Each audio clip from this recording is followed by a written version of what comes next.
nodal planes in sigma 1s, sigma 1s star, pi pz, pi star pz respectively. Molecular orbital theory padi sigma bonding molecular orbital they have zero nodal plane.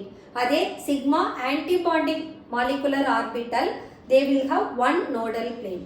இதே போல நம்ம pi bond பார்த்தோம்னா pi bonding molecular orbital will have one nodal plane and pi star anti-bonding molecular orbital will have two nodal plane. Actually, bonding molecular orbitals are in constructive manner. அங்க பார்த்தோம்னா electron density maximum இருக்கும்.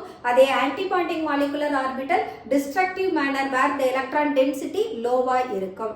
So according to this condition, we can write sigma 1s it has zero nodal plane, sigma star 1s it has one nodal plane, pi pz has one nodal plane, pi star pz will have two nodal plane. So the correct option will be 0 1 1 2, that is A. உங்களுக்கு இந்த video பிடிச்சிருந்தா like பண்ணுங்க, share பண்ணுங்க, comment பண்ணுங்க and subscribe பண்ணுங்க. Thank you.